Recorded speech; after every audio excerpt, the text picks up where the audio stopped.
Hello friends, now we are going to study PN junction diode. So before going to the junction point, we need to see what is P and N type of semiconductors. In P type semiconductor, what happens? We are taking suppose silicon semiconductor.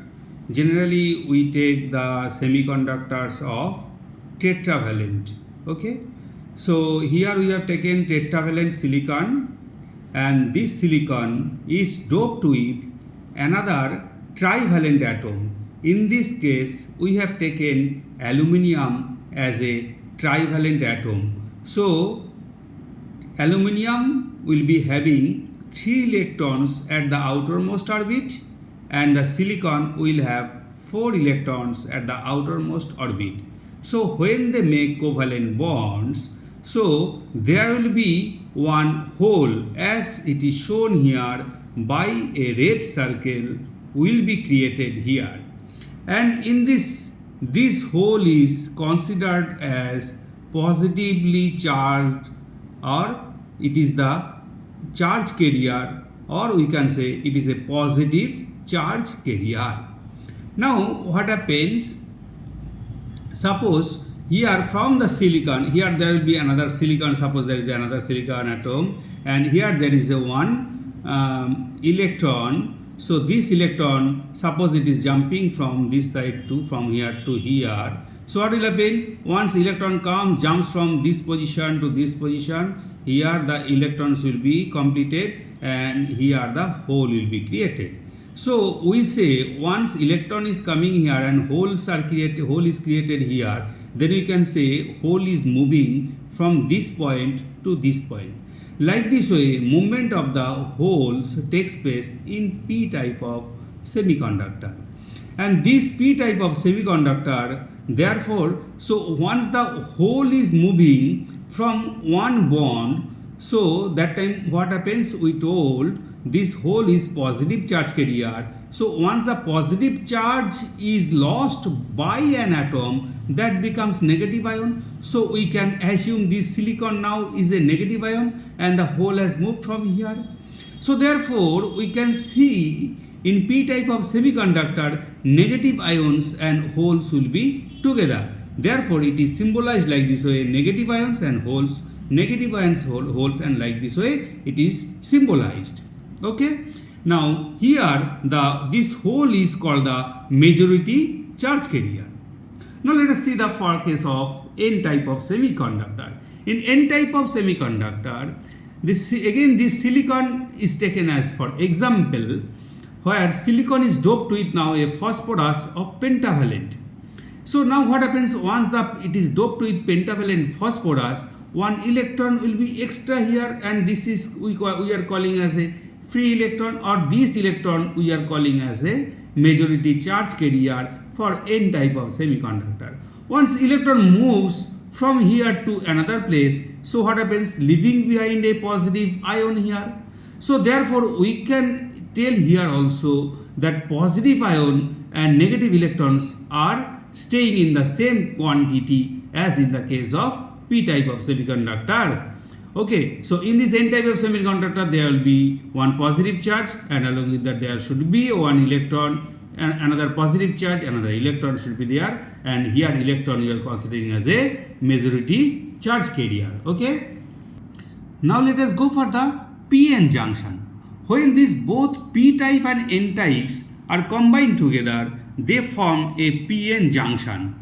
So there are some characteristics are formed in the PN junction that we are going to see now.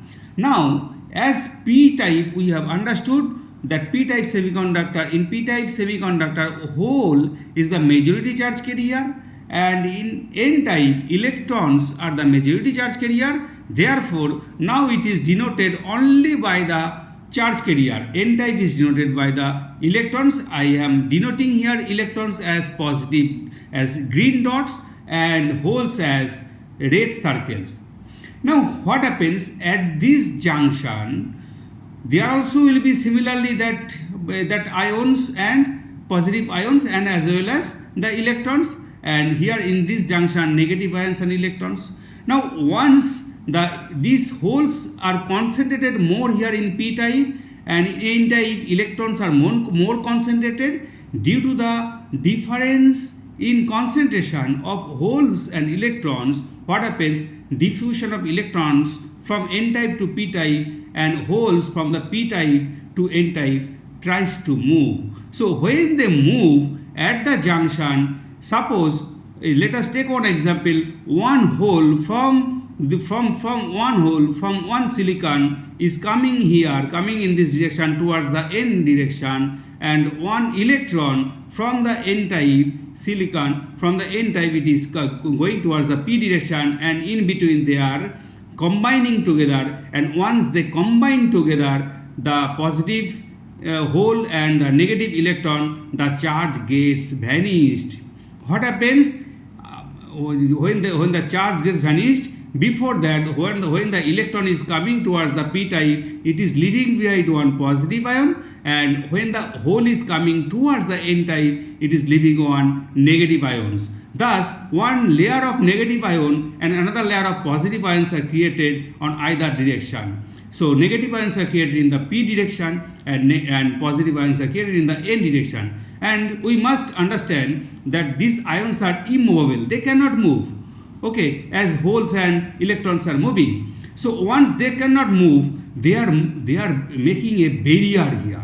They are making a barrier here, which we are calling as a potential barrier, because here we can see that layer of positive charge ions and layer of negative charge ions, between them one electric field is created from positive towards the negative direction. So therefore what happens, as the electric field is created in this direction, so holes which then will, if they try to cross this boundary in this direction, that will be opposite to the electric field, where holes should move in this direction. Now therefore hole cannot cross this boundary, or cannot cross this boundary and go towards the n type of semiconductor, and similarly electrons cannot move or cannot cross this boundary towards the p type semiconductor. Therefore one barrier is created, and this barrier, through this barrier the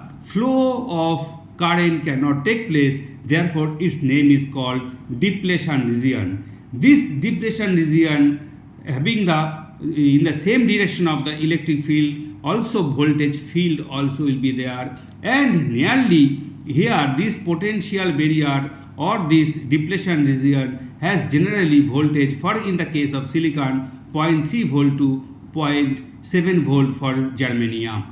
Okay, now this is the characteristics of p-n junction diode. These p-n junction diodes are generally denoted by this type of symbol, one arrowhead and another bar. This arrowhead is denoting p type and this bar is denoting n type. Now this is all about the p-n junction diode, and these p-n junction diodes are used in many places, and in the next video we will study that forward biasing and reverse biasing of p-n junction diode, and before that we will study what is diffusion current and what is dip current. Till then, it is now over here. Thank you for watching this video.